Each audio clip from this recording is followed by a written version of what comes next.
Former National Security Advisor Susan Rice agreeing to testify before the House Intel Committee this month. The closed-door testimony, part of the investigation into Russia's influence on the U.S. election. Republican lawmakers also trying to find out whether Rice played a role in unmasking members of the Trump campaign. Joining me now is Pete Hoekstra, former House Intel Committee chairman. Pete, always good to see you. Thanks for being here this morning, sir.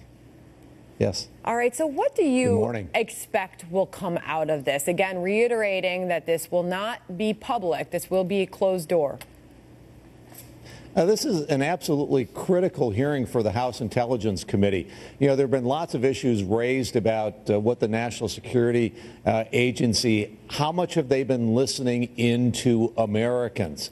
You know, they're not supposed to listen to Americans. There's foreign intelligence. That's what the NSA does. They're not supposed to target or capture American conversations. Sometimes they do. And so, you know, if they get their act together, they get the right information, they find out how many times Susan Rice unmasked individuals, who these individuals were, what the topics were. But they need that information before the hearing. They're not going to get it at the hearing. They need the information before so they can have the right questions. What do you mean by that? What do you mean by that? You're saying the preparation for this is so key as far as the questioning is concerned. What can they do beforehand to actually get answers from this?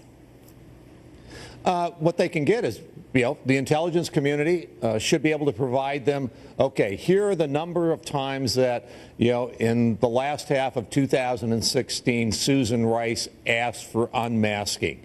These were the individuals that were unmasked. This is the content of the conversations. The Intelligence Committee ought to be able to see the actual conversations that Susan Rice unmasked, because the charges here and the concerns are that the White House and Susan Rice in particular were unmasking conversations that did not deal with national security, but that they dealt with political issues, and that we do know that some of these individuals that were unmasked, that these names were leaked into the press. So, you know, there's all kinds of issues, but you're only going to get to the bottom of it if you have that information before the hearing so that you know exactly what you want to question Susan Rice about. How optimistic are you that they'll be able to get that and ask the right question to lead to the answers that we have not yet gotten? You should be very optimistic. I mean, number one, it is the responsibility of these agencies to turn that information over to the intelligence committees when they request that information. There's no executive privilege or anything like that. This is what an intelligence committee is supposed to do. You also should have individuals who are friendly to the House Intelligence Committee, because the executive branch and the House Intelligence Committee, you know, they're controlled by the same political party. But regardless of what political party is control and those types of things, this information, Congress has every right to ask for it, and the executive branch has every responsibility to provide it to them in the fullest extent in a timely manner. And the fact that we have learned that this will be a closed-door hearing, meaning it will not be public, and the American people will not be able to witness this, how much does that change things? It changes the dynamic considerably. What it does do is it leads probably to a more bipartisan hearing and those types of things.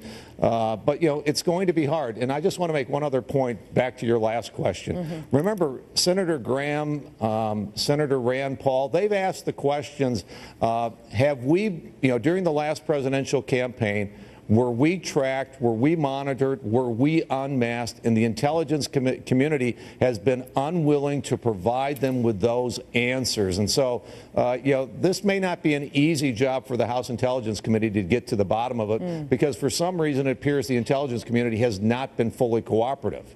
Susan Rice has hinted previously that she is getting so much attention because of race and sexism.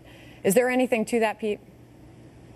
I don't think so. I think that's total nonsense. This whole issue of the NSA monitoring Americans, this has been festering for 10 to 12 years. A number of senators and members of the House, Senator Ron Wyden, a couple of years ago famously asked the director of the National Intelligence, James Clapper, is there a huge database of of Americans being monitored by the NSA? And the director of national intelligence came back and said, no, there's not. It was later revealed that there was. So, no, this has been an ongoing issue, regardless of who has been in various positions. This is something that Congress has been very aggressively pursuing with everyone in the intelligence community that touches this issue. And we're going to have to leave it there, Pete. But at the end of all this, will someone be held accountable? You sure hope so. I mean, there's possibility here that crimes were committed, but most importantly, the intelligence community will be held accountable, whether it broke the rules. If it did not break the rules, they'll probably go ahead with the same latitude that they've had today. If they have broken the rules, you can bet that Congress will come back and limit their ability to track conversations internationally. All right. Pete Hoekstra, thanks for joining us this morning.